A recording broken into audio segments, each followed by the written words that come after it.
ചലച്ചിത്ര പ്രവർത്തകർക്കെതിരെ മോശം പരാമർശങ്ങൾ നടത്തുന്നു, ഒറ്റയ്ക്ക് തീരുമാനങ്ങളെടുക്കുന്നു.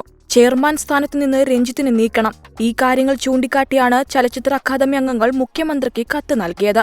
എന്നാൽ ചലച്ചിത്ര അക്കാദമി അംഗങ്ങളുടെ ആവശ്യം പാടെ തള്ളി സ്ഥാനം രാജിവെക്കില്ലെന്ന് അറിയിച്ചിരിക്കുകയാണ് രഞ്ജിത്ത്.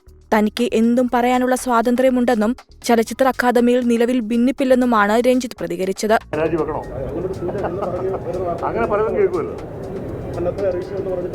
അങ്ങനെയൊന്നുള്ള കാര്യങ്ങൾ ഇപ്പോൾ ഇല്ല. അങ്ങനെ ഉണ്ടാവുന്നൊരു കാലം ഞാൻ നിങ്ങളെ തന്നെയാണ് ആദ്യം അറിയുന്നത്. നന്ദി എല്ലാവരും. ഏകാധിപതി എന്ന രീതിയിലാണ് രഞ്ജിത്തിന്റെ പെരുമാറ്റമെന്നാണ് ചലച്ചിത്ര അക്കാദമി അംഗങ്ങളുടെ ആരോപണം. നമ്മുടെ ചെയർമാന്റെ ധാരണ മുണ്ടിന്റെ കോന്തലയും പിടിച്ച് ഒരു ആറാന്തപുരം രീതിയിലൂടെ നടക്കുന്നതുകൊണ്ടാണ് ഈ ഫെസ്റ്റിവൽ ഇങ്ങനെ ഭംഗിയായി നടക്കുന്നതെന്നാണ്. വരിക്കാശ്ശേരി മനയിലെ ലൊക്കേഷനല്ല, ഇത് ചലച്ചിത്ര അക്കാദമിയാണ്. ആ ധാരണ പോലും അദ്ദേഹത്തിന് ഇല്ല. നമ്മളാരും അക്കാദമിക്ക് എതിരല്ല, ചെയർമാനും എതിരല്ല. പക്ഷേ ചെയർമാൻ കാണിക്കുന്ന ഇത്തരം വളരെ ബോറായ മാടമ്പിത്തരത്തിനാണ് ഞങ്ങൾ എതിരെ നിൽക്കുന്നത്. രഞ്ജിത്ത് നടത്തുന്ന വലിയ അസംബന്ധങ്ങളും വിവരക്കേടും മനോഹരമായി നടക്കുന്ന ചലച്ചിത്രമേളയിലെ കല്ലുകടിയാണെന്നാണ് പലരുടെയും അഭിപ്രായങ്ങൾ. സാംസ്കാരിക മന്ത്രി സംരക്ഷിക്കുന്നതുകൊണ്ടാണ് രഞ്ജിത്ത് കയറൂരി വിട്ടതുപോലെ സംസാരിക്കുന്നതെന്ന് സംവിധായകൻ വിനയനും പ്രതികരിച്ചിരുന്നു.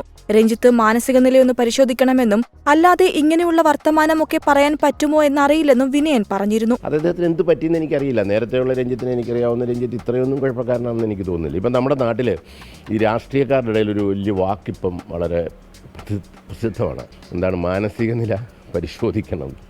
എനിക്ക് പറയാനുള്ളത്, എന്തോ കുഴപ്പമുണ്ട് രഞ്ജിത്ത് അതുകൊണ്ടൊന്ന് നോക്കണം. എന്താ കുഴപ്പം രഞ്ജിത്തിന്? വിവാദത്തിൽ സോഷ്യൽ മീഡിയയിലും പ്രതികരണങ്ങളുണ്ട്. സംവിധായകനായാൽ വകതിരിവുണ്ടാകണം. കാര്യങ്ങൾ പറയുമ്പോൾ പ്രായത്തിന്റെ ഒരു പക്വതാകാമായിരുന്നുവെന്നാണ് ജ്യോതി ബസു അഭിപ്രായപ്പെട്ടത്. സംവിധായകൻ എന്ന വിലയുണ്ടായിരുന്നു, എല്ലാം കളഞ്ഞുകുളിക്കുമോ എന്ന് ചന്ദ്രൻ ഗോപിനാഥൻ ചോദിക്കുന്നു.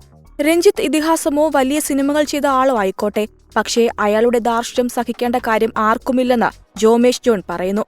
രഞ്ജിത്തിനോട് നേരിട്ട് കണ്ട് വിശദീകരണം നൽകാൻ മന്ത്രി സജി ചെറിയാൻ ആവശ്യപ്പെട്ടിരുന്നു. സംവിധായകൻ ഡോക്ടർ ബിജുവിനെയും നടൻ ഭീമൻ രഘുവിനെയും വ്യക്തിപരമായി അധിക്ഷേപിച്ചതടക്കമുള്ള കാര്യങ്ങളിലാണ് വിശദീകരണം തേടിയത്.